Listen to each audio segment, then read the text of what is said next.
Halo sahabat sedesa, hari ini kita mau bincang-bincang dengan salah satu teman saya, teman sejak dari SMP seperti itu. Nah, dia ini adalah menurut saya wanita tangguh. Kenapa? Karena dia ini mempunyai pengalaman yang sangat luar biasa dalam pekerjaannya seperti itu. Nah, nama teman kita ini Ika Iriana, kita panggil yuk.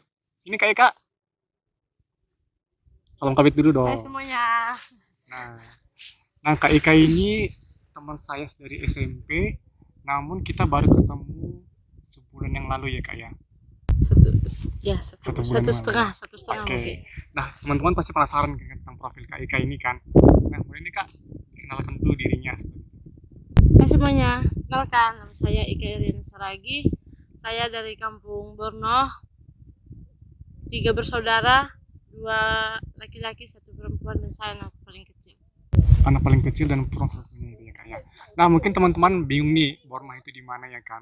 Nah, karena teman-teman masih pada nggak tahu, Borma itu salah satu desa yang berada di Simalungun, namun masuknya dari Kecamatan Raya seperti itu. Nah teman-teman, kita sebelum masuk ke bincang-bincang nih, kita salah satu di desa namanya Damak nih. Ini Damak seperti surganya Raya seperti itu karena mempunyai mempunyai apa ya kak ya? Pengalaman yang Bukan pengalaman kak, pemandangan. pemandangan salah. Demikian ngomongnya. Ini pemandangannya sangat bagus nih teman-teman. Di balik teman-teman ini ada sawahnya nih teman, kita nggak tunjukin ya karena masih kosong seperti itu. Nah sebenarnya kita ini di salah satu apa ya kayak namanya tempatnya lapangan, cuman bukan dibilang lapangan sih, ini kayak semacam tempat lapangan ini kerbau dan kuda pada zaman dahulu seperti itu. Nah mungkin sih itu aja kenalan dari lokasi kita. Nah sekarang kita masuk nih ke KIK-nya. Kan tadi kita sudah bahas nih, kita pengen tahu nih kan gimana sih cerita pengalaman pekerjaan Kak Ika, kisah hidupnya, pekerjaannya dia seperti itu. Nah, Kak Ika mungkin bisa bisa diceritakan nih Kak. Ya. Pertama merantau tahun 2013 setelah tamat SMK. Saya SMK dulu di SMK GKPS 1 Pematang Raya. Dan perantauan pertama yaitu di Riau. Oke, Kakak semenjak dari SMA jurusan apa Kak? Perkantoran. Perkantorannya Kak ya. Sebelum Kakak merantau, ada nggak sih kehalangan dari orang tua untuk tidak merantau ke yang jauh-jauh seperti itu? Sebenarnya sih orang tua bapak saya lah terutamanya supaya jauh-jauh aja supaya nggak jadi beban karena bagi bapak saya kalau saya itu adalah beban gitu. Jadi saya memutuskan untuk merantau. Tapi kalau misalkan dari ibu, Kalau ibu, kalau mama percaya aja kemanapun saya melangkah karena mama tahu kalau saya orangnya bisa jaga diri kemanapun saya dilemparkan bisa langsung beradaptasi langsung cepat menyesuaikan diri. Jadi kalau mama percaya aja yakin kalau saya akan baik-baik saja kemanapun saya pergi gitu. oke. Nah di pekerjaan kakak pertama kali di Riau tadi ya Kak, ya? Ya di Riau. Oke. Pekerjaan kakak pertama kali di Riau itu sebagai apa kak? Sebagai tukang masak di perkebunan. Tukang masak di perkebunan. Ada lika-likunya nggak sih kak? Pasti ada lah ya. Ya gimana ya? Sebenarnya dibilang tukang masak enggak, karena cuma beberapa hari aja di sana daripada nggak ada kegiatan gitu. Jadi saya nggak sanggup bertahan lama di sana karena memang saya nggak tahu memasak gitu. Harus Dan sekitar berapa minggu kak? nggak ada 1 minggu pun nggak sampai karena saya nggak tahu memasak. Jadi saya memutuskan untuk pergi meninggalkan tempat itu. Sebenarnya ya udah dipelajari tapi saya memang nggak membidangi hal itu makanya saya langsung keluar gitu. Selanjutnya kakak kerja di mana kak? Selanjutnya kerja di tetap di Riau juga. Mm-mm. Di Riau, di mana kak itu? Kalau misalkan saya boleh tahu. Kak sebenarnya kan kakak sebagai mm, tukang masak ya. Ya, Nah, selanjutnya kakak kerja di bidang apa? selanjutnya di elektronik Elektronik. sama orang Di Cina toko? di toko. Oh toko. Oke.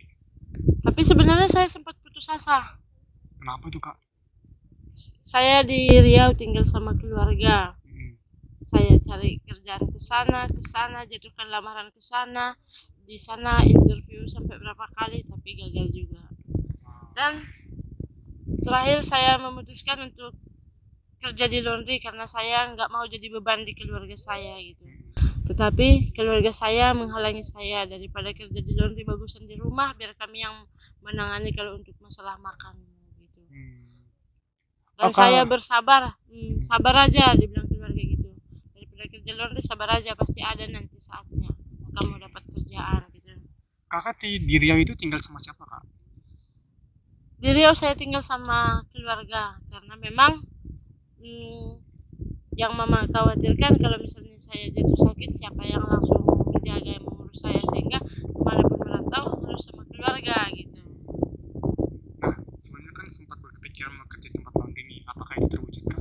Enggak, Nggak karena terwujud ya? keluarga, karena udah bilang suami tante daripada di situ bagus nggak usah karena menghirup deterjen ini itu nggak bagus buat kesehatan, nanti kamu sakit yang dimarahin sama orang tua kami bukan kau gitu. Jadi tidak jadi. Oke, jadinya kemana kak selanjutnya? Di elektronik sama orang Cina. Oke, di toko elektronik ya kak ya. Iya. Nah di sini pasti kakak juga punya pengalaman di Kaliko ini ya kak ya. Pekerjaannya mungkin ada kisah sedihnya atau mungkin kisah senangnya. Yang ada kisah sedihnya aja. Kenapa kak? Soalnya di sana saya selalu disalahin sama senior saya gitu. Terkadang saya pengen minta diajarin, kak ini bagaimana? Kamu harus bayar saya sekian, kamu Wow. harus kayak gini gitu. Jadi selama saya kerja di sana hanya menahan sakit gitu, walaupun sebenarnya bos kami selalu memihak sama saya gitu. Cuman gara-gara rekan yang ini selalu lempar batu sembunyi tangan gitu, sehingga saya nggak sanggup bertahan lebih lama di sana gitu. Masa setiap saya harus bertanya bayar segini, sementara saya baru masuk masuk kerja, masih baru training, istilahnya saya harus bayar dia pakai apa? Wow. Terkadang saya membayar dia hanya dengan istilahnya saya bawa bontot buat makan siang di tempat kerja, tapi saya kasih ke dia supaya dia mau mengejar saya gitu. Nah terus tindakan kakak selanjutnya gimana kak? Selang 3 bulan saya kerja di sana, saya memutuskan untuk keluar karena saya nggak sanggup digitukan terus gitu. Berarti kakak kerjanya hanya selama 3 bulan ya kak Selama ya. 3 bulan. Menurut kakak itu apa keputusan yang terbaik kak untuk keluar dari pekerjaan itu? Ya itu keputusan terbaik karena gajinya juga minim, Kalau boleh tahu berapa kak? 900-an. Wow, sedikit ya kak ya. Kalau misalkan sekitar 900.000 itu cukupnya untuk apa aja kak? Kalau misalkan untuk kehidupan kakak di Riau, karena kan kalau misalkan kakak bilang kan kakak kan tinggal sama keluarga. Nah, 900.000 ini cukupnya untuk apa sih kak? Saya nggak megang uang itu, saya langsung kasih sama tante saya. Karena bagi saya selama ini dia sudah membiayai saya, misalnya saya nggak punya uang dikasih langsung dikasih, nah ini ongkos kau buat makan kayak gini. Jadi istilahnya seberapapun uang yang aku dapat, aku nggak mau memegangnya gitu. Berarti langsung store ke tante kakak Ya. gitu ya kak ya. Nah, apakah di situ kakak merasa terbebani nggak?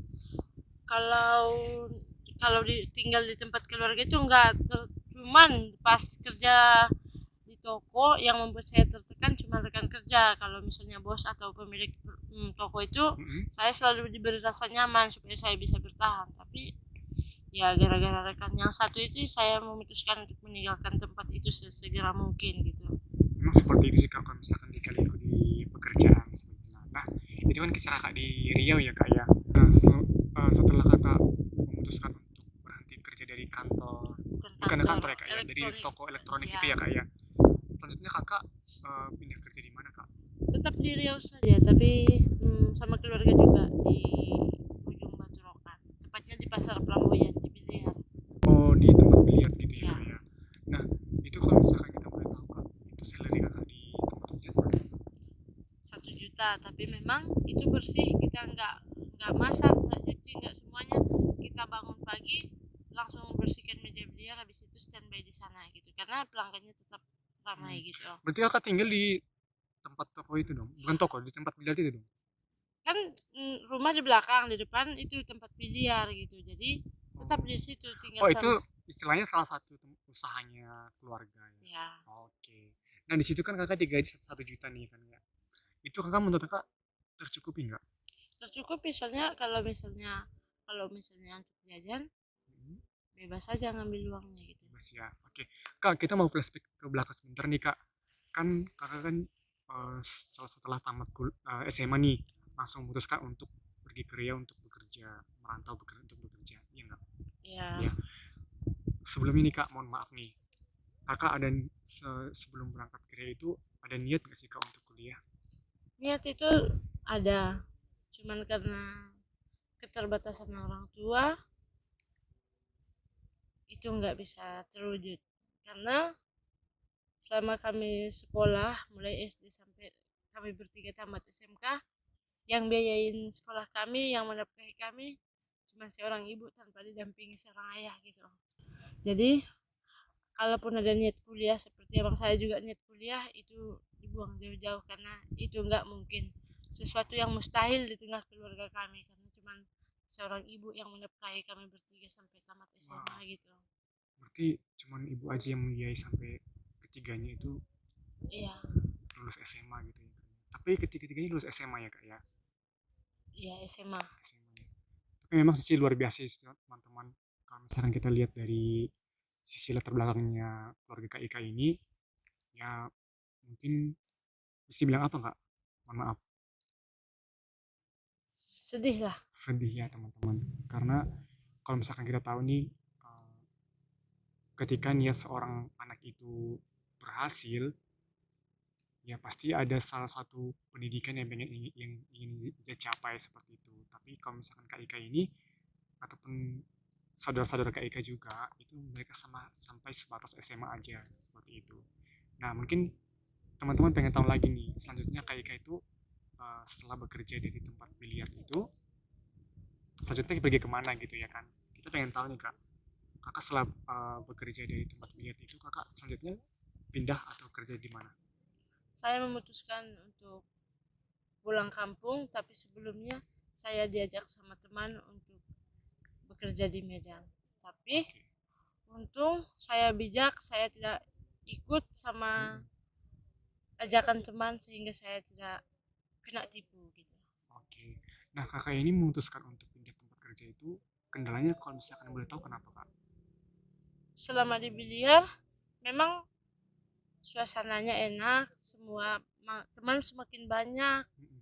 Tapi satu yang saya nggak bisa terima, bos yang perempuan sama yang laki-laki selalu berbeda pendapat. Ketika yang perempuan datang untuk memantau harus mengikuti aturannya. Kalau laki-laki yang datang harus mengikuti aturannya. Jadi pas keduanya datang bersamaan saya bingung. Jadi saya di posisi serba salah sehingga saya meninggalkan biliar itu gitu. Tapi kan itu keluarga kakak kak. Iya memang keluarga, cuman nggak keluarga dekat gitu.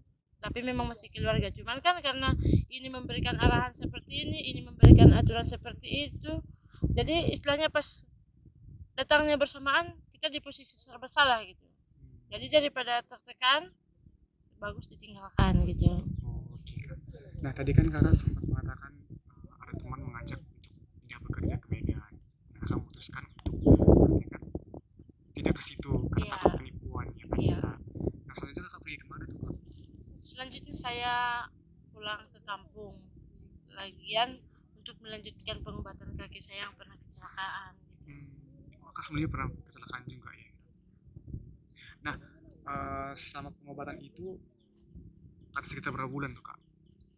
Sebenarnya kecelakaannya bulan 9, tapi karena saya memang bersikeras untuk agar cepat sembuh karena saya tidak mau membebani keluarga, terlebih orang tua dan saudara saya tetap berdoa dan berusaha. 3 bulan saya sudah bisa berdiri. Dan bulan 12 memang udah pulang ke kampung. Saya udah pulang ke kampung. 3 bulan aja sakit udah bisa langsung berdiri. Oh jadi Gara-gara selama kakak itu mengalami sakit ya kak, ini kakinya ya, kan karena penyebab kecelakaan yang disebut dengan kak, itu ya kecelakaannya di Riau, dia di Riau. kecelakaan di Riau dan itu kakak setelah kecelakaan itu tidak bekerja lagi. Saya pulang ke kampung, tapi sesampai di kampung yang ada hanya pertengkaran. Seolah-olah saya hadir pulang ke kampung itu cuma menambah masalah di keluarga gitu. Karena apa kak? Karena bagi bapak saya itu hanya beban gitu. Sementara kalau mama, karena memang mama yang selalu ada di saat kami butuh gitu, mama nggak pernah bilang kalau saya itu beban. Dia tetap berusaha gimana agar saya bisa cepat sembuh dan pulih gitu. Hmm. Nah, kalau menjadi kendala itu kak, kenapa bisa dibilang beban itu? Mungkin oleh kata bapak-bapaknya kakak gitu ya. Ya, Apa sih kak yang menurut bapaknya kakak itu ketika itu? ya gara-gara kondisi saya udah cacat sebenarnya. Orang pun pasti nggak ada dong yang pengen dia kena musibah gitu. Ya, Namanya kan kita ya terima yang datang, ini yang datang, kita pun juga nggak pengen musibah kayak gini datang betul. sama kita. Cuman bapak pikir karena kondisi saya sakit kayak gitu nggak bisa ngapa-ngapain, jadi Hmm. pikiran dia cuma beban karena pengeluaran, pengobatan, belum lagi yang pas orang itu kunjungan ke Riau gitu melihat saya gitu Hmm. menjenguk. Oke. Nah, selanjutnya kak, itu kan ada sekitar 3 bulan berarti di kampung ya kak ya untuk pemulihannya. Lebih sih, lebih 3 bulan, tapi di Lebih dari sana 3 bulan.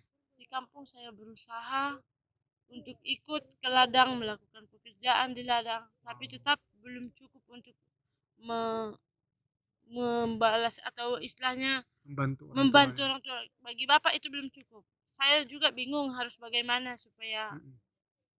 udah nggak dibilang beban gitu. Mm-mm, betul. Tapi tetap selalu berantem, berantem dan berantem tiap hari, tiada hari tanpa berantem sehingga saya memutuskan untuk meninggalkan kampung itu, pergi. Hmm. Itu kan ada sekitar 3 bulan lebih ya kak ya. Dan akhirnya kakak memutuskan untuk pergi dari kampung lagi, rantau. Ya, merantau Seperti itu lagi. ya kak ya. Merantau Yang lebih kemana jauh kak? lagi gitu, Wow, lebih jauh lagi. ke Kalimantan. Kalimantan? Kalimantan Tengah, Tengah Palangkaraya. Palangkaraya kak ya. Nah di situ kakak eh, apakah dari saudara, ajakan saudara atau kemana kak sendiri, sana sendiri, rantau? Sebenarnya saya yang pengen ikut, tapi jangan jauh Untuk kali. keluarga juga ya. Jangan.